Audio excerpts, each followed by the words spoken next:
fameux bruit de Kira en début d'introduction. Magnifique. Bonjour à toutes et à tous et bienvenue pour cette partie 2 de la tier list des films du MCU parce que sinon la partie 1 ça allait être trop long. Donc si vous ne l'avez pas vu, regardez juste en dessous sur Spotify, c'est mis. N'hésitez pas à activer la vidéo si vous voulez voir nos gueules. C'est optimisé pour le téléphone portable, c'est en format TikTok donc voilà, n'hésitez pas. Et vous pouvez d'ailleurs voir... vous pouvez voir déjà le classement qu'on a fait pour les la premiers chronologie, effectivement. Alors, on rappelle rapidement, GOAT, ce sont des films extraordinaires qu'on adore regarder, qui ont marqué un petit peu le cinéma, etc. Très bons films, ce sont de très bons films qu'on aime bien regarder, mais il manque quand même quelque chose pour que ce soit des masterclass. Bons films, c'est des films qu'on aime regarder, voilà. Ça se laisse regarder, c'est-à-dire que ni mauvais, ni bon, mais bon, quand ils passent à la télé, on est content de le revoir. Bof, pareil, sauf qu'on veut pas le revoir. Il n'y a pas tant de plaisir. C'est ça, il n'y a pas de plaisir de revisionnage du machin. Nul, bof, t'as oublié. Non, je viens de le faire, bof. Nul. On n'a pas envie de le revoir. Ouais. Et n'aurait pas dû exister, tout simplement, on pense que c'est des films qui sont inutiles, voire même on s'est fait voler au cinéma. C'est le cas de Captain Marvel. Et donc on va y aller, parce qu'il nous reste encore beaucoup de films à faire, et peut-être une partie 3, sait-on jamais. On va commencer avec Black Panther, un film qui a fait des audiences incroyables, qui a été énormément apprécié. Moi, je l'ai énormément apprécié aussi. Pareil. Alors, il y en a qui le mettraient, on en parlait juste avant. Dans GOAT. On le met où GOAT, c'est pas non plus un film qui a révolutionné le MCU. C'est pas un film qui pose quelque chose de nouveau. C'est intéressant. C'est dépaysant. Ouais. Mais... il faut savoir le remettre aussi dans son contexte, c'est-à-dire que c'est la suite de Civil War. Oui. Par rapport à comment il parle de la mort Black Panther. De son père. Très intéressant les problématiques avec Killmonger. Oui. Sur justement un peu c'est un peu du racisme tout simplement. Ce qui se passe, c'est que lui il aimerait bien éradiquer et puis tous ces problèmes, colonialisme, exploitation, esclavagisme, etc. Et d'un côté il y a s'il y avait eu un pays comme ça, super puissant en Afrique, qu'est-ce qui se serait passé ? Est-ce qu'il aurait aidé les autres, ou au contraire, est-ce qu'il se serait caché, comme le Wakanda ? Et puis on voit, c'est quoi le Wakanda pour la première fois ? C'est clair, on est clairement sur une découverte totale, d'un point de vue des personnages, des décors. Ouais. On est... Non, ce film est génial. Je me rends compte que je suis en train de saigner de la jambe. Je sais pas pourquoi. Rien, mec. Ça scène de ouf. C'est terrible. Bon bref. Moi je le mettrais dans très bon film. Très bon film. Je suis très bon film. C'est puis alors je l'ai pas revu depuis très longtemps et ça me dérangerait pas, tu vois, de le revoir. Alors on passe sur la suite des Spider-Man. Donc là on est sur Spider-Man Homecoming, donc le premier avec Tom Holland, et comme Black Panther, c'est-à-dire qu'il a été introduit dans Civil War. C'est pas faux. Donc le méchant principal, c'est donc le Vautour par Michael Keaton, qui est très bon, je trouve. Un vautour mécanique, imposant, j'aime beaucoup. Et surtout comment c'est amené en fait. Oui. Genre c'est le père de la meuf qui veut pécho, je trouve ça trop drôle. Mais... Le fait aussi pareil que il y a eu des conséquences aux événements d'Avengers 1, et que du coup c'est pour ça que le vautour a décidé de passer dans le marché noir. Mais ça c'est super intéressant, ça n'a pas été assez exploité d'ailleurs. Ouais. Donc j'ai beaucoup aimé le côté un peu pareil, Iron Man qui est son mentor et qui l'a été pour Civil War, il est présent. Moi je trouve que c'est un bon film. C'est un bon film. J'aime beaucoup. Je pense qu'il manque quelque chose pour que ça passe au très bon film, c'est-à-dire qu'il n'y a pas de scène super spectaculaire. Ouais. Il essaie de se débrouiller comme il peut, mais... Pareil, tu sais quoi, je pense que c'est à peu près valable pour les 3 films, mais c'est le meilleur des 3. Ah, c'est le meilleur des 3. On verra que... meilleur des 3. Ouais, c'est bon. On va voir en parler. On en parlera pour No Way Home, c'est un peu particulier. Mais dans le sens où... le E était super long. T'as fait un de 3 secondes. Ouais, c'est compliqué avec Spider-Man parce que voilà, oui, voilà, on a un mec là qui s'il pouvait coucher avec Spider-Gwen, il le ferait. Voilà, attention. Attention. Non, on a un Spider-Man qui est très jeune, parce qu'il est jeune. Spider-Man, de toute façon, il a toujours été très jeune. Non, j'aime beaucoup ce film. Je sais pas quoi dire d'autre. Mais on peut passer à tort. En fait, ce que j'allais dire, c'est que pour les 3 films Spider-Man qu'on a eu dans le MCU, ça manque de grandiose. Et c'est pour ça qu'il peut pas aller au-delà de mon film. Ouais. Pour moi, Spider-Man, il doit avoir des scènes de balancement qui sont incroyables. qu'on n'a pas. Non, bon film. Très bon film. Enfin, bon film, je dirais. Ouais, le fait qu'il y ait très bon film. Les gens, ils vont se foutre de ta gueule, hein, c'est terrible. Thor. Let's go. Allez, Thor numéro 1. Qui fait partie, pareil, du début du MCU. Qui est sorti juste après Captain America, je crois. Bah, moi, je mettrais... Là, comme ça se laisse regarder ou bof. On est un peu plus dans les origines mythologiques nordiques. Et encore, enfin, je veux dire... Moi, je préfère avoir un Thor sérieux que d'un Thor dans Ragnarok, tu vois. Moi, je préfère le Thor dans Ragnarok. Après, ça, c'est seulement d'une question de goût. Mais il arrive à être sérieux dans Ragnarok. En fait, il est tempéré. Il y a des moments où il déconne, mais c'est des moments où ça peut déconner. Mais alors, je vais corriger ce que j'ai dit. Je pense que je préfère avoir un Thor dans un univers plus sombre. Donc t'adores le 2. Le 2, The Darkness World. Pour le coup, le monde des ténèbres en québécois. Pour le coup, le 2, je l'aime moins pour d'autres raisons. Donc Thor. Ça se laisse regarder. Ok. J'ai cru que t'allais me dire, oh très bon film, voyons. Thor 2. Pour moi, il est nul. Hein. Oh. Dans le film, on t'explique littéralement 4 fois la convergence des mondes. Mais 4 fois, on te l'explique. 4 fois. Genre comme si le spectateur, il l'avait pas compris. Ouais, mais regarde, le multivers, il nous l'explique 50 fois, personne n'a encore compris comment ça fonctionne. Je m'en fous. non, pour moi, en fait, il y a un problème de rythme dans ce film-là. Ouais, il y a un vrai problème de rythme. Il y a un gros problème de montage, je trouve. Et en fait, il y a trop de choses qui ne vont pas entre le méchant qui est oubliable. Le méchant possède quand même la pierre de la réalité. Oui. À aucun moment, il se sort de la réalité. Non. On est plus sur une pierre qui avec c'est plus une pierre du pouvoir, de puissance, plutôt qu'une pierre de réalité. Putain, pierre de réalité, mais... tu modifies des trucs, chose qu'on voit dans Infinity War, tu vois. Pourquoi ils l'ont pas fait là ? Parce que je pense qu'ils savaient pas encore ce qu'ils allaient faire avec cette pierre. Une pierre fluide d'ailleurs. Pour moi, c'était ni fait ni à faire. Soit nul, soit n'aurait pas dû exister. C'est mon dernier mot. Attends, je réfléchis. Ah là, je te mets devant tes responsabilités. Il aurait dû exister, mais pas comme ça. Donc nul. Donc nul. Mais s'il n'aurait pas dû exister comme ça, il n'aurait pas dû exister. Alors on le met dans n'aurait pas dû exister. Oh, je l'ai reculé, parce que là. non, mais t'as raison, parce que j'aurais préféré qu'il soit autrement. Tu vois. Oui, parce que si tu refais le film de A à Z, il n'aurait pas dû exister, tu vois. Parce que Captain Marvel, dans l'absolu, le film aurait dû exister, mais pas du tout comme ça. Tu vois. Ouais, je pense que c'est très bien défini la théorie en mode ça aurait dû exister mais pas comme ça. Voilà. Je le mets, il n'aurait pas dû exister comme ça. Thor Ragnarok. Attention, on voit pas trop la catégorie en bas. Non, mais c'est très bien. Parfait. C'est très bien. On va pas non plus. on va pas voir. On va pas brûler les yeux des gens pour ça a du sens. Merde. Ça a du sens. Ok, Thor Ragnarok, donc le 3e opus de Thor Ragnarok. Oh là là. Pour moi, c'est un bon film. C'est un bon film de divertissement. Très fun. C'est un bon film aussi de super-héros parce que le combat contre Hulk est rigolo. Oui. Enfin, il est rigolo. Tu vois quand même un Hulk puissant. Hein. On pensait que c'était les prémices à Planète Hulk.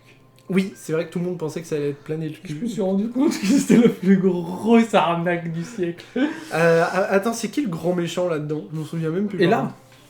Ah oui. Ah bah c'est Ella. Bah oui. Attends, en plus t'as Fenrir et tout dedans. Ouais. Genre vraiment. Bon, par contre, le coup Fenrir Hulk, l'autre il lui casse la mâchoire, c'est réglé. Alors, moi, le truc qui m'a pas plu, j'aime bien parce que pour chacun, on dit un peu les points négatifs qui nous viennent en tête. Le côté Hulk bébé, no way. Comment ça, Hulk bébé ? Quand il est dans le bain, là, quand il est dans le bain et qu'il fait. Non, même pas, il sort, il est à Walp, on voit son Hulk, et après, il fait à Thor, s'il te plaît.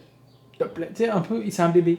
Bah, tu sens qu'il est... En fait, c'est devenu un peu une superstar, là où il est. Donc, je pense que c'est pas bébé, mais plutôt... C'est devenu quelqu'un de... comment dire capricieux. Ouais. Ouais, mais... Mais un Hulk qui parle... Oui, mais on est dans un environnement assez particulier. C'est-à-dire qu'il peut être calme, parce qu'en fait, il dégage toute sa colère pendant les combats en permanence. Ouais. Et puis voilà. Après... Pour moi, c'est le début de la dégringolade pour Hulk. Oui, ça on est d'accord. Mais par contre, je trouve que... il perd son œil, t'as Loki et Thor qui sont obligés de se remettre ensemble pour essayer de défoncer Hela. Ouais. T'as Loki qui arrive quand même à remettre un couteau dans le dos derrière un peu quand même. Ils partent à la fin avec tout le monde et puis t'as l'autre là qui meurt. Celui qui fait avec les portes là. Heimdall ? Non, il meurt dans Infinity War lui. Il était pas mort là-dedans ? Il meurt d'Infinity avec la broche. Pourquoi j'ai eu la tête de son fils dans la tête qui flotte là? J'ai vu la tête de son fils qui flotte là. Vous savez que c'est un nom plus bon pour le troisième, pour le quatrième. Oh merde, j'avais oublié qu'il y en avait un quatrième, tu vois, les 3 ils l'ont mis d'affilée, le quatrième ils l'ont mis de plus tard. Attends, mais du coup tu l'as mis dans bon film? Ok, bon film, Bon film. ça me va très bien. C'est pas non plus un très bon film, tu vois. Ouais. Je trouve que Thor a eu Il y des a une scènes de patte. combat. Il y a une patte à la Taika Waititi. Oui. Il y a un côté années 80-90 dans le BO, j'aime beaucoup. Mais ça ressemble un peu au Gardien par rapport à ça. Enfin, il y a eu beaucoup d'inspiration, mais je trouve que Thor a eu des combats bien plus impressionnants dans les Avengers que dans ses propres films à lui. Parce qu'il appuie son marteau aussi. On a tendance à dire. Excuse-moi, quand il arrive dans Avengers, c'est avec le hammer. Hein. Non, mais je parle dans le Ragnarok. Et alors? Bah, il a sa grosse hache. Pas encore. Ah non, pas encore. Là, il apprend qu'en fait, son pouvoir, c'était pas dans le marteau. Ouais, il c'était peut lui. faire l'électricité, ouais. Ouais, il nous fait chier de toute façon. Mais il est un peu chiant sur la fin, Thor. Thor, il a un... C'est c'est le mec Brutus, c'est-à-dire que... un peu con. À la fin, je suis mais désolé. muscle et pas la tête. Mais voilà, mais normalement Thor c'est pas ça quand même. Ah, Il a un peu de cerveau quand même dans Ragnarok, je trouve que dans le 4 il a plus de cerveau du tout quoi. Ah oui, il en a plus du tout dans le 4. Oh, c'est triste. Avengers 1. Avengers 1. J'aurais dû les mettre comme ça, les nouveaux. Parce que là... Avengers 1, je le mets soit dans très bon film, soit dans GOAT. Avengers 1... On est sur un crossover incroyable. En fait, ce qui a été bien fait par rapport à Justice League, c'est que chacun a eu son film indépendant, où a été introduit, et après, là, on les retrouve, et on va dire, par leur film indépendant, il y avait des liens qui étaient tissés, mais qu'on n'avait pas forcément vus.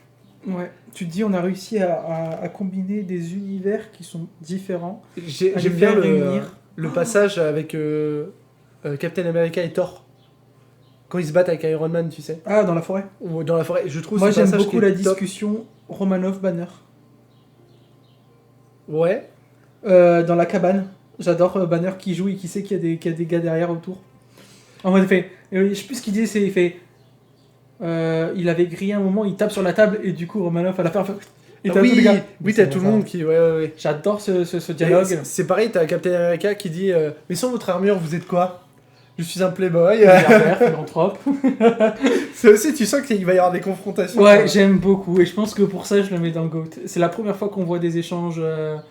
C'est la première fois au cinéma qu'on voit autant de super-héros qui Et viennent pareil, d'univers différents. On a, rappelons-le, le Mark Ruffalo, en fait, qui a remplacé Edward Norton, qui l'a bien fait. Qui l'a très bien fait. On a un Hulk, un nouveau design de Hulk qui est très très bien aussi. À un moment, t'as Romanov qui fait « Vous inquiétez pas, je vous jure que sur ma vie, je vais vous aider. » Il fait « Sur votre vie !» Franchement, incroyable. On a un Hulk qui déchire ses vêtements quand il se transforme. Tu sens que ça me rappelle trop les anciens Hulk. T'as un Loki vraiment salopard à souhait, qui est fourbe, qui tue en plus le mec du Shield, là, Stinson. Non, Coulson. Coulson. Et j'avais Courson, parce que Assemblée nationale, Courson, réforme des retraites. Tout va bien.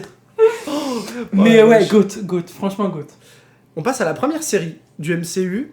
Je vais être un peu plus gentil que toi pour le coup là. Ouais, on est sur WandaVision. Je pense que WandaVision, tu gardes uniquement les 2 derniers épisodes, tu les fais en film, ça suffit. Le reste, quand ça me casse les couilles. En fait, c'est pareil, c'est un film où on t'a dit... oui, c'est une série où on t'a dit, va falloir regarder. Ah les gars, va falloir regarder. Alors ok, en fait, on a l'introduction de Vision Blanc, mais bon. Parce que bien que Far From Home ce soit le premier film juste après Endgame, on est quand même sur la première série du Disney+. On se demande un peu, mais en fait, comment ça va être Ça a été de la merde. On est sur le début d'une phase. En plus, tu dis de la merde, le premier c'était Loki. La première série. Non, c'était T'es sûr? Ouais. Bah c'était bien nul, hein. J'ai bien aimé Ah, non, j'aime. Non, c'est pas la série que je regarderai une deuxième fois. Par contre, j'aime beaucoup le côté mystère. Genre, à chaque épisode, qu'est-ce qui va se passer? Ouais, attends, on voyait qu'à chaque épisode, on avançait dans les années. Après, tu te rends compte qu'à l'extérieur, en fait, elle a kidnappé toute une ville. Et tu te dis, la meuf a kidnappé toute une ville. Il n'y a aucun Avengers ou aucun autre qui se déplace pour peut-être l'arrêter ou la raisonner. Non, tout le monde s'en carre l'oignon. Donc, c'est-à-dire que la meuf, elle fait ça quand même pendant plusieurs semaines. Hein. Tout le monde est là, le Shield est là. Mais il n'y a aucun super-héros qui vient. On a le Vision Blanc qui arrive, qui essaye de faire là. T'as l'autre là, la sorcière qui est contre elle. Agatha Harkness. Harkness. Qui, soi-disant, devait faire des séries. On n'en entend plus parler de ça, d'ailleurs. Hein. C'est en tournage. Oui, c'est en tournage. Ça fait 6 ans que c'est en tournage. Moi, je pense, réellement, ils auraient dû faire un bon film. Wanda, genre, avec l'histoire de ses enfants, machin et tout ça. Ça tenait en 1h30. Hein. La discussion entre l'illusion et Vision Blanc dans la bibliothèque, où il parle un peu de manière métaphorique, j'ai beaucoup aimé. Donc pour un passage, good. Non, moi, je le mettrais entre ça se laisse regarder et bof. Ouais, je me le mets en bof. Même si je pense que c'est nul. Moi, je l'aurais mis dans ça se laisse regarder, mais je comprends tes arguments, donc d'accord pour bof. J'ai cru qu'il allait dire d'accord pour nul. Mais pour l'instant, attends, il n'y a que Ant-Man qui est nul, c'est pas possible. En même temps, comme c'est un classement à 2, moi il y en aurait plein qui auraient dégringolé dans le classement. Bref. Au pire, on peut réarranger à la fin.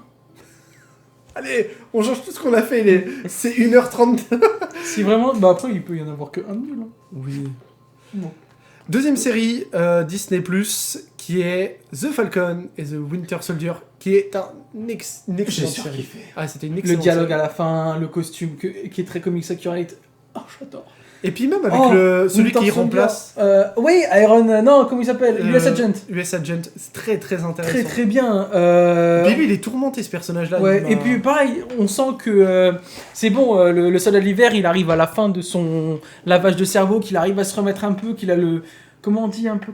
C'est quoi le mot qu'on dit il a, c'est là, on va dire sa première reconnaissance d'un gars qui fait merci de nous avoir sauvé, tu sais ce qu'il lui a dit, retire le calme.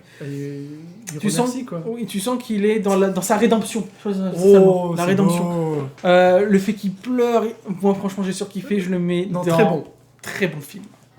Très bonne série. Même si c'est une série. Ouais. Loki. Et bah tu sais quoi, il y a un truc autre, très bon film parfois. Enfin... Oh non, c'est pas le truc qui va te révolutionner quand même les séries Marvel. Tu peux pas te mettre là-dessus. J'ai très bien aimé. Ouais, en fait, je pense que c'est une bonne série d'action. C'est une bonne série d'aventure. Ouais. C'est une très bonne série de super-héros. Mais je pense qu'il y a mieux. On en parlera après, mais je pense qu'il y a mieux. D'accord. Ok, mais de toute façon, très bon film, c'est une très bonne catégorie. Ah oui. Loki. J'adore. Loki, moi, il y a juste un pépin. Il y a 2 pépins. Ouais. 2 pépinières. 3 pépinières. Première pépinière, le dernier épisode est nul à chier.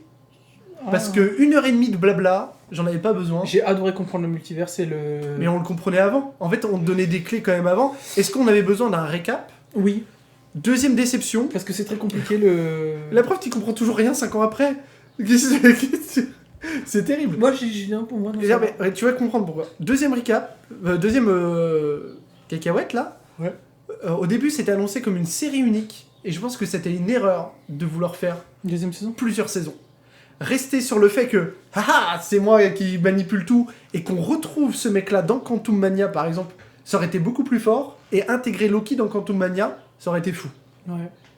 Là, tu vois, la preuve, à la fin de Quantum Mania, on te tease la saison 2 de Loki, ça n'a aucun sens, tu vois. Ouais, juste parce que c'est des variants, le mec il va sauter parce qu'il a tapé sa femme, enfin je veux dire, c'est... De la même manière que Endgame, j'ai commencé à théoriser, mais avec beaucoup de plaisir, c'est-à-dire comprendre un peu comment fonctionne le multivers sans qu'on me l'explique. Et puis c'était la période où tu faisais beaucoup d'articles aussi sur Cornercast là-dessus. Et pour le coup, j'ai vraiment eu plaisir à théoriser, à réfléchir un peu comment tout ça fonctionnait. Pareil, dans la réalisation, vous remarquerez qu'il y a quand même une sacrée patte quand même. Sacrée patte. C'est-à-dire que, je trouve que c'est une belle série. Ah, j'ai oublié de donner mon troisième argument. Ouais. Personne ne reprend, justement, la même explication que le TVA. Et je trouve que ça pose un problème. Dans les autres films ? Oui, par rapport au multivers. Gros scandale. Donc ça veut dire que c'est le premier film qui vraiment nous instaure un multivers. Oui. Avec les incursions, etc. On nous explique le fonctionnement dans Loki. Et on nous explique aussi la dangerosité d'avoir une incursion dans un univers. Parce que dans Doctor Strange, c'est la première fois qu'on entend le mot incursion dans Doctor Strange. Le problème, c'est que même dans Doctor Strange, on ne parle pas. Tu rigoles, dans Loki, les mecs ils disent justement, on a une anomalie dans un truc, en fait c'est des incursions, il faut les dégager parce que sinon ça peut avoir des dégâts irréversibles. Oui, le fait qu'il y ait une branche qui se crée et que ça dépasse le seuil, ça crée une incursion avec une autre planète. Ok, là je suis d'accord avec toi. Et à aucun moment, un petit peu dans Doctor Strange, on reparle de ce fonctionnement-là que je trouve qui est plutôt intelligent. On en reparle dans Quantum Mania. exactement les mêmes branches, etc. dans Quantum Mania. Malheureusement, c'est camouflé par des trucs qui sont pas ouf. Pour moi, Loki, ça reste quand même... En fait, ça va dépendre de la saison 2. C'est-à-dire que la saison 2... Qui arrive en octobre, je crois. Elle peut faire descendre vraiment la série. Pour moi, c'est une très bonne série. Très bonne série. Et d'ailleurs, je trouve que le fait que dans No Way Home, on ne parle pas, pareil, du fonctionnement du multiverse qui a été expliqué dans Loki. En fait, c'est ça. Je trouve ça scandaleux. Ça aurait été GOAT si tous les films... Doctor Strange avait parlé de ce fonctionnement. Non, en fait, si tous les films multiversels s'appuyaient sur la TVA et Loki... C'était GOAT, c'était réglé. Direct. Et en fait, les problèmes, c'est que la TVA, t'en entends. Alors, on va nous dire, oui, mais c'est un organisme secret. Ok, alors pourquoi on voit autant de fois le Shield? Pourquoi on voit autant de fois le Sword? Pourquoi on voit autant de fois ces trucs-là? Pour moi, la TVA, à un moment donné, et ça aurait pu être un truc très simple, il se passait quelque chose, et par exemple, un des Spider-Man, ou un des ennemis de Spider-Man dans No Way Home... Il aurait pu en parler.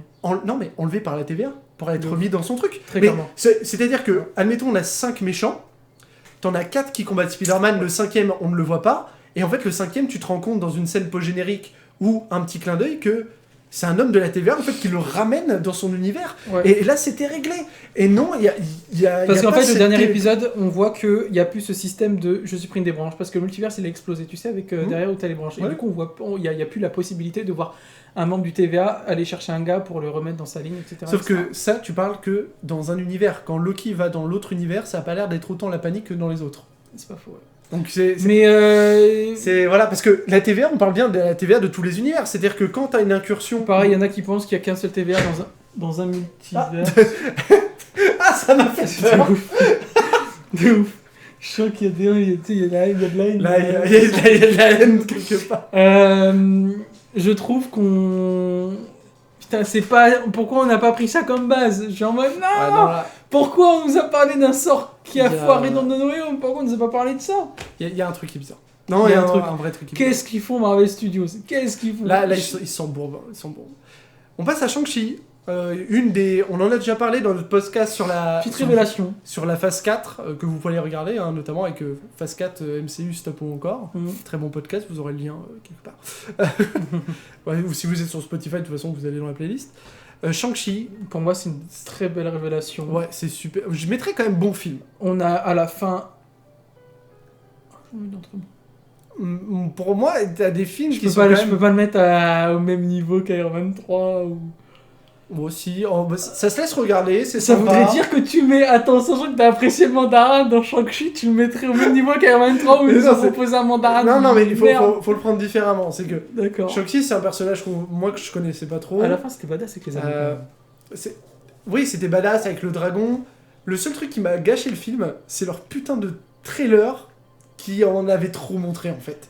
Ah, ils ont pas montré le dragon noir bien sombre. Oui, mais l'autre, le dragon, il était face à face dans l'eau. Donc t'étais en mode, oh bah merci du spoil. Bon, c'est sympa. Il y a Kiki qui pleure, qui revient. Elle est où? Je sais même pas où elle est, elle va débouler, je vais avoir peur. C'est bizarre. Mais le truc, c'est que tu peux pas juger un film sur le fait qu'on t'ait spoilé. Non, mais bon film, parce que j'estime qu'il y a des films comme The Eternals qui sont au-dessus.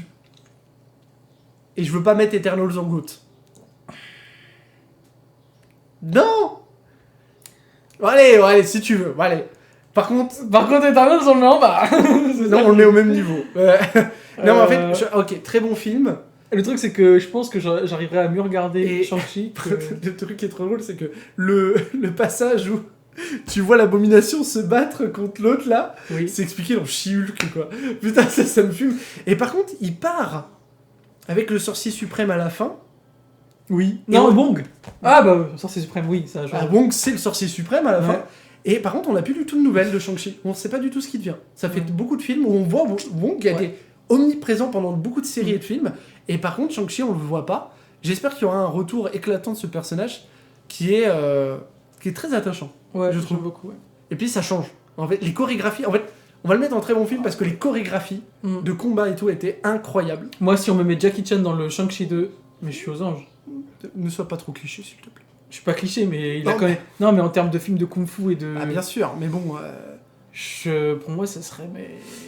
Enfin, en termes de... Je vais commencer à baisser le... D'exploration, de ce côté... Comment on dit...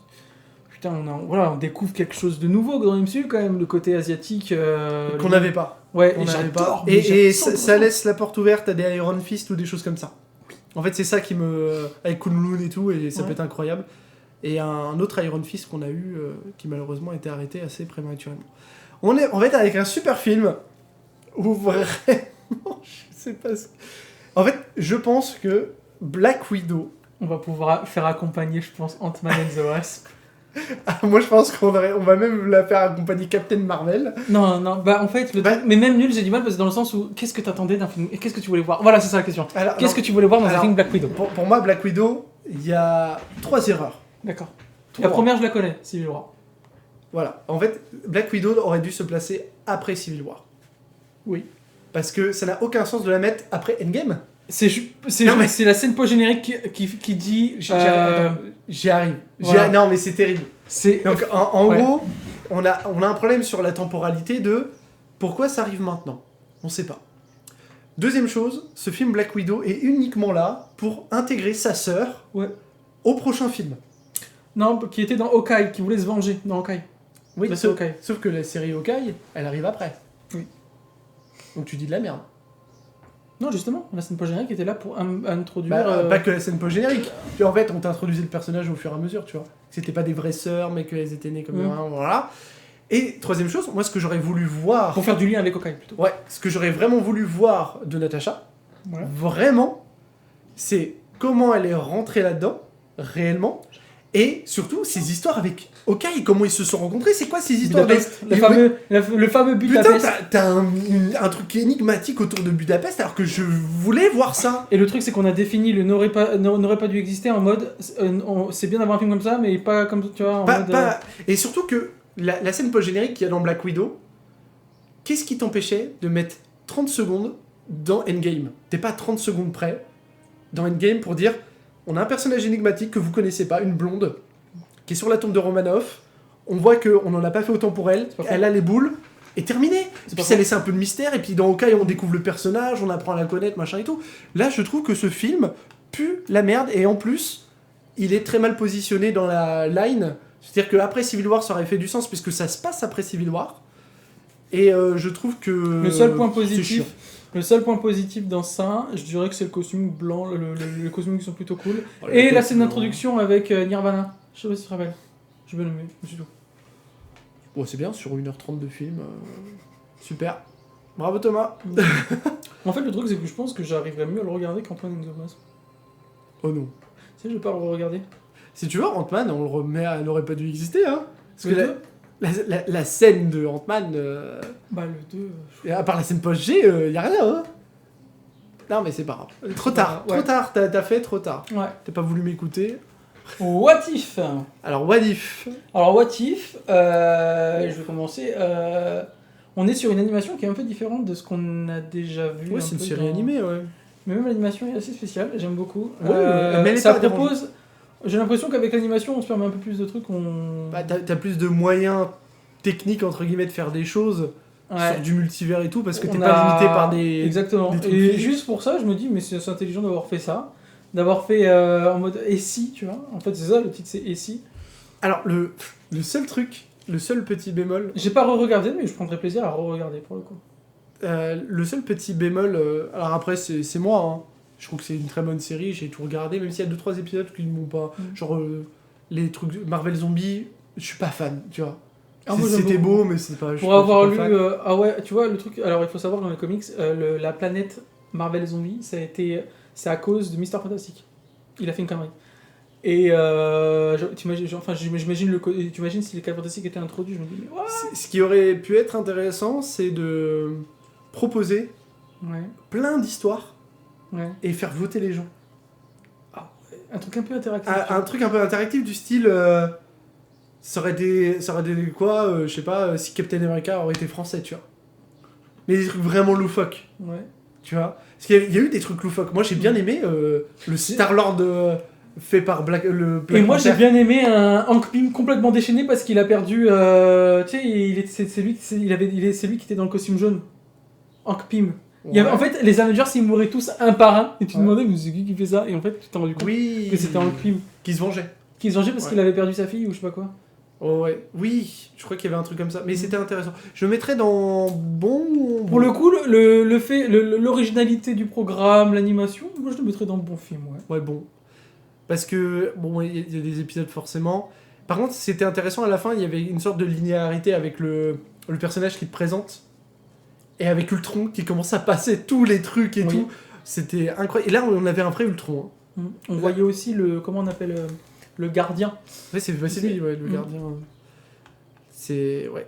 Mais le gardien qu'on reverra, je crois. Hein, qui est prévu dans un des films... Ouais, c'est censé être un gars qui protège un peu le multivers, non ? Ouais, donc logiquement, on devrait le revoir comme la Miss Horloge, la Miss Minute. Ouais.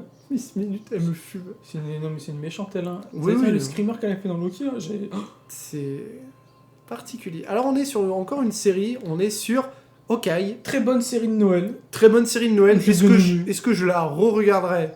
Non. Peut-être à Noël. Peut-être non. Non, moi j'aime bien. Mais ça peut devenir un classique de Noël. J'aime bien. On voit le caïd. Allez, je dis... Ça se laisse regarder.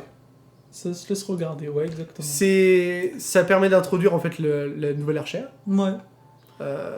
Mais sinon, bon... On a une très bonne musique. Et on a un Hawkeye proche de la retraite quand même. Hein. Il a mal partout, il s'est fait... Il va revenir avec ce qui lui est arrivé là, avec le chasse-neige là. C'est The Putain. Avengers. Il est considéré comme The Real Avenger, tu vois. Ouais. Oh. Lui, il est passé pas loin quand même, hein, parce que... Ouais. Alors je remets un peu de luminosité. Je suis au max de la luminosité. Décidément. Tac. Oh. Voilà. Je redoutais ce moment. Non mais on est obligé parce que sinon on est dans le noir. Je vais commencer par mon avis. Ah. Alors on va passer au film The Eternals, donc les Éternels, qui pour moi est le film qui... je dis beaucoup de qui. Pour moi le côté cosmique, ça devait être de la même trempe, de la même... quand on me parle de côté cosmique, c'est un film comme Eternals que je veux.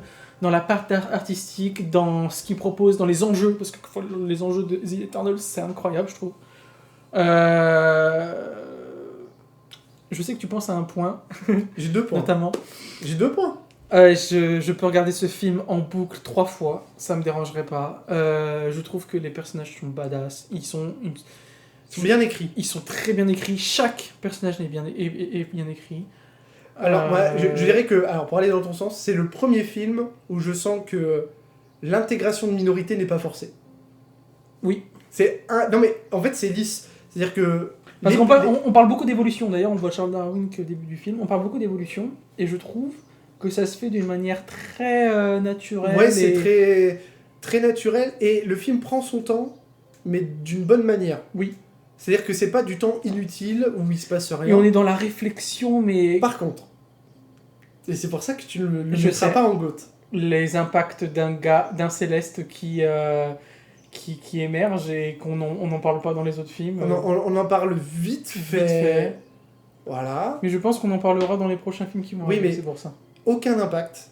Et je trouve quand même... Dans l'immédiat, oui. Je trouve problématique que des gens qui sont là pour protéger la Terre, pour que machin sorte de Terre pour éclater le noyau... J'adore ça. Non, mais c'est pas ça. Je trouve ça bizarre quand même quand Thanos arrive sur Terre pour dézinguer la moitié de l'univers, donc potentiellement il n'arrivera pas à se nourrir suffisamment d'énergie oui. Et qui viennent pas dire... Le côté, en fait, il manque 50%, et mince, on était censé faire naître le Céleste, tu vois. Et du coup, étant donné qu'il y a moins d'énergie, moins de monde... Normalement, par rapport à leur mission de départ... Ils auraient dû intervenir. Ils auraient dû intervenir dans le sens où... Pour amener leur première mission, c'est... Il faut sauver le monde, il faut le rééquilibrer. Donc voilà, donc il n'y a pas d'intervention, c'est bizarre. Mais je pense qu'ils sont programmés pour ne pas intervenir. C'est pour ça. Non mais ils le disent à un moment, ils essaient de le justifier comme quoi en fait Thanos, finalement, ça n'allait pas contrecarrer leur plan. Sauf que, on le dit très clairement à un moment donné, quand t'as moins de population sur Terre, t'as moins d'énergie. Donc ça aurait en fait retardé peut-être leur processus de quelques dizaines, voire quelques centaines d'années. Donc là, ça pose un vrai problème de cohérence. J'aurais bien voulu savoir ce qui se passait dans leur tête quand il y avait 50% en moins. Il y en a parmi eux qui ont été, je pense, zoupés, tu vois. Ouais. Ils ont été snap. Enfin, ils ont une chance sur 2 d'être snap, tu vois. Donc, bon, ça reste un très bon film. Elle est très bon film. Alors, on sait que là, Moi, je l'aurais mis dans GOAT, mais dans les commentaires, on sait. Parce que c'est un classement collectif et à deux, je veux bien le mettre dans très bon film. On sait que ce film a été un peu moins apprécié parce que ça ressemble pas du tout à. Il s'est fait cracher dessus. Il s'est fait cracher dessus, mais re-regardez-le. Prenez du recul dessus. C'est peut-être l'un des meilleurs films de la phase 4 qu'on ait pu avoir. Et du MCU. Non, quand même pas. Mais de la phase 4, ils sont au-dessus, les meilleurs films du MCU. Tu sais, moi, Eternal, je pourrais mieux le regarder. Tu vois, je peux enchaîner au moins 3 visionnages, beaucoup plus que. Calme-toi aussi. Ouais, j'avoue. Calme-toi. Mais moi, je l'aurais mis dans GOAT, c'est pour ça. Donc, On va passer à Spider-Man No Way Home. Et là, après, on a 4 ou 5 films Spider-Man. Là, on y va. On est en mode Spider-Verse. C'est ça. No Way Home. Si j'enlève toute la nostalgie qui a fait que j'étais excité dans mon fauteuil dans la salle de cinéma, si on enlève la nostalgie, c'est pas ouf. Ça se laisse regarder. On est dans une... En fait, l'incohérence me détruit le film, me détruit moi, tu vois. Moi, je le dis, la nostalgie et tout fait que j'étais surexcité. J'ai vécu un moment de malade. Mais oui. Mais quand tu prends du recul, que t'enlèves cette nostalgie, t'es en mode... Mais en plus, ce film-là, il s'adressait pas à tout le monde. En fait, il s'adressait à notre génération qui avons connu les 3 Spider-Man, qui avons... tu vois, et ils ont joué sur ça, le fait de faire revenir le bouffon vert, tout ça. C'est facile, 2 incohérences qui m'ont détruit le film. La première, Electro. Et la deuxième, pourquoi on n'a pas parlé de Loki quand Doctor Strange a foiré son sort? Non. Alors, il y a plusieurs incohérences. Première, Electro ne connaît pas l'identité de Spider-Man. C'est sûr. Pourquoi il arrive là? Deuxième truc, qui est pour moi d'une incohérence totale, Ned prend l'anneau. Deuxième incohérence. C'est parti, on y va. Je suis d'accord. Ok, pas de souci. Troisième incohérence, on a un Doctor Strange qui, quand même, dans Infinity War, te dit non, je vais pas utiliser n'importe comment ma pierre du temps, je vais pas utiliser n'importe comment ma magie. Ça a des conséquences qui peuvent être irréversibles et je dois voir ça. Et tu vois, il fait son truc là, et il dit il y a une possibilité, c'est la seule où on peut réussir. Et c'est pour ça que je donne ma pierre du temps parce que je sais que voilà. Là, il dit au gamin bon, écoute frérot, tu veux qu'on t'oublie, on va t'oublier, nanani, nanana. Et je trouve qu'il lance un sort. En plus, qui se passe mal, se disant parce qu'il lui parle en même temps, machin. Est-ce que vraiment, là, ça aurait été cohérent, ça serait cohérent, dans Secret Invasion, de nous dire qu'il avait été remplacé par un Skrull? Parce que, et même, je sais même pas si les Skrulls arrivent à copier les pouvoirs. Je crois pas. Je crois que c'est seulement l'apparence. Donc voilà. Mais il peut apprendre. Hein. Oui. Les trucs qu'ils apprennent là-bas, ils peuvent l'apprendre. Mais ce film, ça se laisse regarder. Ça se laisse regarder, oui. Ça se laisse regarder par la nostalgie, parce que... Waouh! Alors, le problème, c'est qu'une fois que tu l'as vu une fois, tout le côté nostalgique disparaît. Parce que tu sais qu'il y a les personnages qui sont dedans, parce que tu sais si... Après, ils ont essayé de faire des blagues, genre... Oh, mais tu es amazing! C'est pour ça que ça s'appelait The Amazing! Tu fais... trop bien! Wow. Et toi, tais-toi, là, ça Il y a un truc qui m'a pas plu. Il y a un truc qui m'a pas plu. Pourquoi vous avez fait de la... Pourquoi vous avez pas... Alors, il faut savoir que l'homme sable et le lézard... Les acteurs n'étaient pas là. Oui, ils ont repris des plans, ils ont repris des plans et des images des anciens films. Et c'est pour ça d'ailleurs qu'on voit l'homme sable pas sous sa forme d'acteur la plupart du temps, mais sous forme de sable, tu vois, en mode silhouette sableuse là. Le lézard, son design, il était meilleur dans The Amazing. Là, je trouve que le côté, je trouve qu'il y a un côté CGI mauvais avec des yeux rouges que je déteste. Enfin bref, il y en a qui nous disent qu'il a évolué. Pourquoi? Là, je vais dire ce que j'aurais voulu. Vous m'avez pas fait un film avec 3 bouffons verts, c'est-à-dire le bouffon vert de William Dafoe qui revient, le bouffon vert de The Amazing qui revient, avec Dane DeHaan qui est un très bon acteur d'ailleurs, et qu'ils essayent, parce que Ned est jaloux un peu de la relation entre Peter et Mary Jane, oui c'est Mary Jane. Et pourquoi par exemple on n'aurait pas genre 2 bouffons qui essayent de gangréner un peu Ned, et Ned c'est le super bouffon. Ah oui. Et imaginez si on avait eu un final avec 3 bouffons versus Peter. Je trouve ça beaucoup plus cohérent. Moi j'attends toujours mon Spider-Man avec le Scorpion. J'en ai marre. Gargan est censé être en prison dans le 1 d'ailleurs qu'on le voit. Non mais j'en ai marre qu'on n'exploite pas avec justement Jameson. Ce truc du Jameson qui va financer un programme expérimental pour tuer Spider-Man à travers le Scorpion, qui après lui veut tuer Jameson parce qu'il a fusionné et tout ça. Et voilà, ce film-là, pour moi, c'est le film de la frustration. Et de la nostalgie. En fait, c'est entre c'est incroyable parce qu'ils ont fait un peu ce qu'attendaient les fans. Ouais. Et de l'autre côté, c'est putain de merde quoi. Alors là, attention messieurs dames, c'est le côté nostalgie. Et après, ça va faire encore 45 minutes, donc il faudra qu'on cut. Ouais, pour une petite partie 3. Pour une partie 3, parce qu'il reste encore pas mal de séries, notamment. Oui. On part donc sur Spider-Man. C'est le 1 celui-là? Alors, Spider-Man 2 réalisé C'est par le 2. Sam Raimi, donc avec Dr. Octopus. Alors là, ce film est incroyable. le problème, c'est que je pense qu'on va pas du tout être objectif sur les films de Sam Raimi sur ça. Pour moi, c'est là. C'est Gotham. Pour moi, c'est Gotham. Le deuxième dans le traitement Non, du mais- personnage et tout. Et Maman. Octopus est incroyable. Genre, Mais vraiment, Octopus, On c'est est fou. dans la problématique de où va la science. Est-ce qu'on peut tout faire Est-ce qu'on peut tout faire pour la science? pour la science? Est-ce qu'il y a des limites à la science? Est-ce qu'il y a des limites? Ouais. Et surtout, on peut se rendre compte, et vous vous rendrez compte que en fait tous les méchants sont des scientifiques. Dr. Connors, Ouais. Dr. Bah, Octopus. c'est le propre de Spider-Man. Hein. Hein C'est le propre de C'est le propre de Spider-Man. Spider-Man. Mais après, ce qui est bien, hein, c'est un peu comme Thanos, c'est que Octopus, tu comprends Ouais. pourquoi il est méchant. C'est-à-dire qu'il se perd complètement le contrôle. Et en fait, La il mort perd de son sa femme. invention. Non, oui, et puis il perd son invention. Ouais. C'est les bras qui après le manipulent. Des et années tout. de travail, il se C'est rend fou. compte que ça a foiré, et il est là, et il se torture à l'idée qu'il est foiré. Et en plus, c'est simple de le réparer, parce qu'on le voit dans No Way Home. Parce qu'ils ne savaient pas la technologie. Oui, voilà, mais tu vois, c'est assez fou. Enfin, je veux Et dire, on est pareil, on est sur un Peter Parker qui comprend le sens de la responsabilité. Est-ce que c'est mieux d'être Spider-Man? Est-ce que c'est mieux d'être Peter? Je ne sais pas. Le gars il perd ses pouvoirs. Ouais, non, il est vraiment bien. On est sur une scène culte du train. C'est vrai.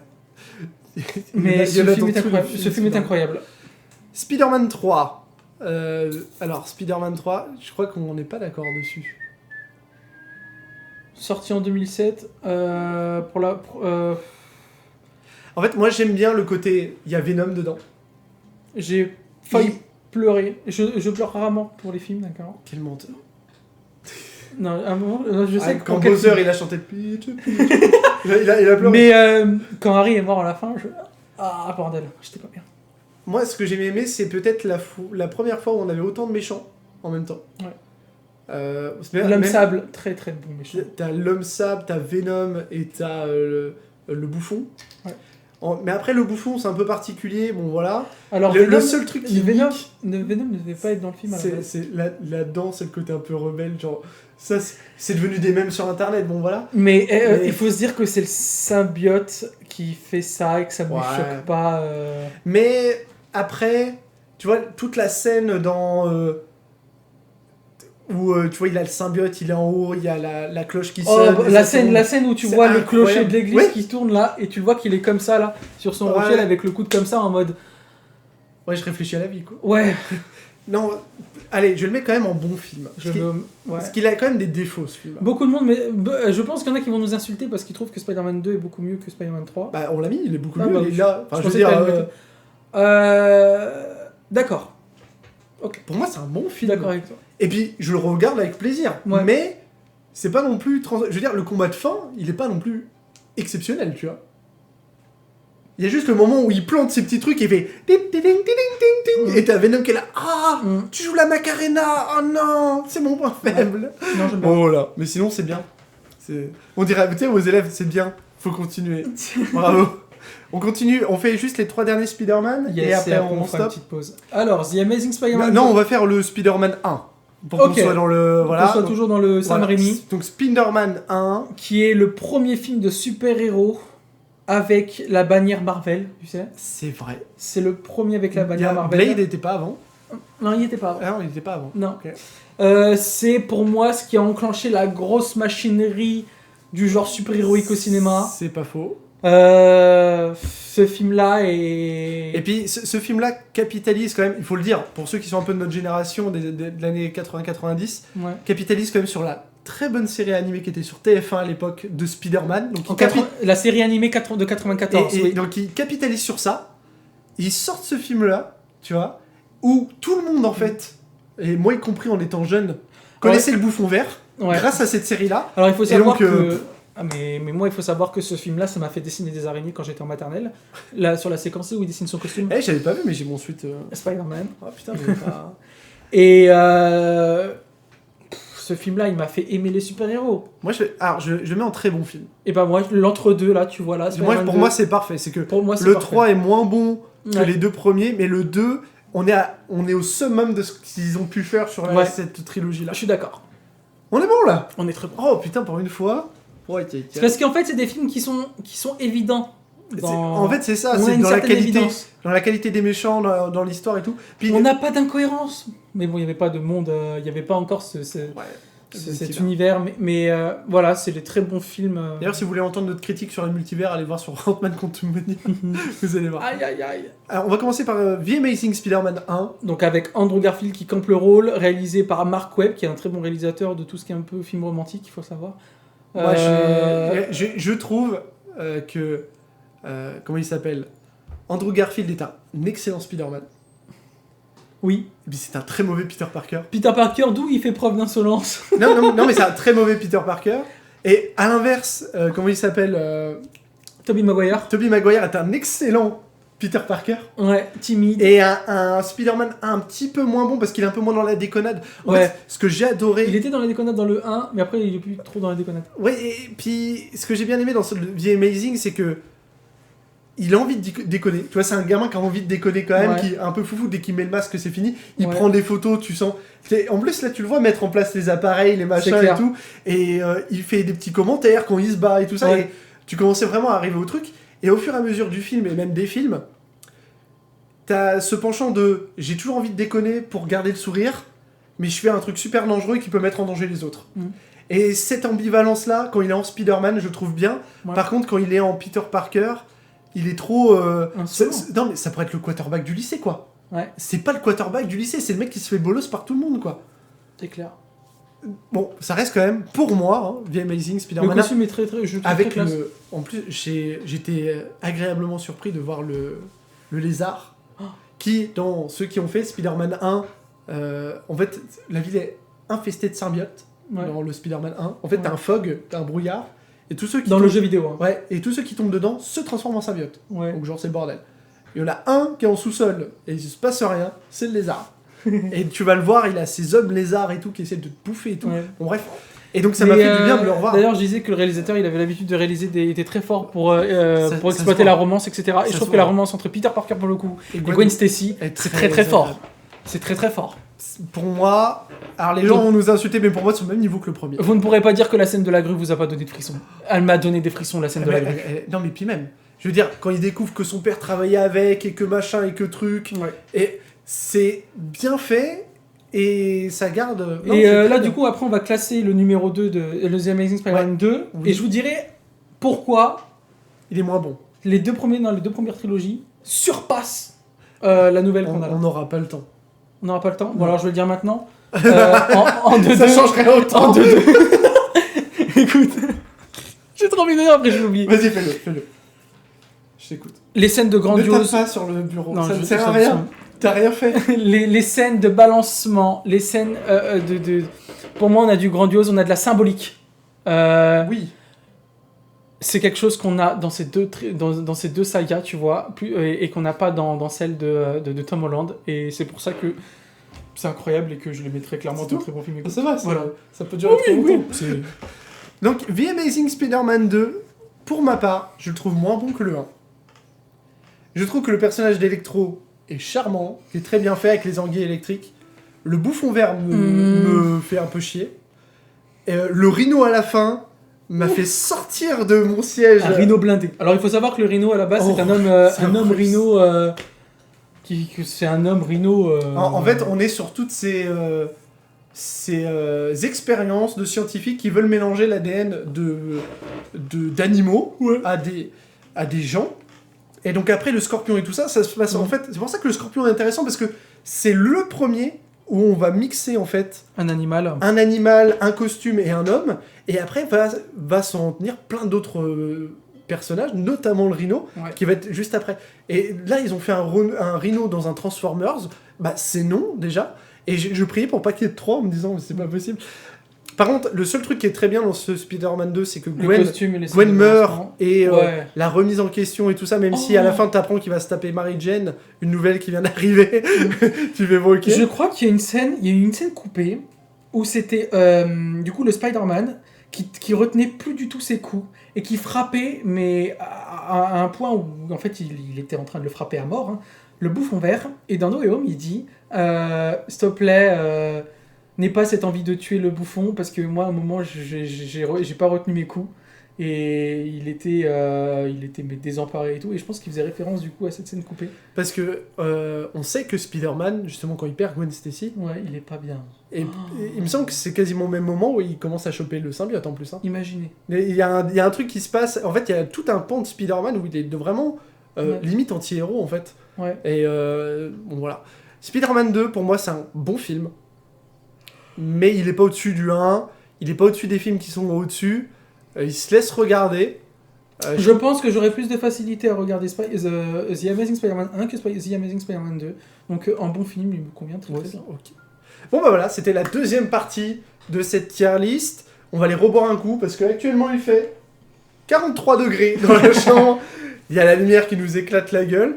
Il nous reste encore pas grand chose. Hein. Il nous reste, j'ai dit ça tout à l'heure, il nous reste encore 21 films. Voilà, on a fait une grosse partie, encore une partie de 45 minutes je pense. Donc n'hésitez pas sur Spotify à mettre les j'aime et tout ça, ce que vous en avez pensé bien entendu. Nous on vous fait de gros bisous et on se dit dans 2-3 jours, pour le temps qu'on poste le podcast. Nous on va le tourner juste après une petite pause glou-glou. Et des bisous, et puis à tout de suite pour certains et à plus tard pour d'autres. Yep. Yep.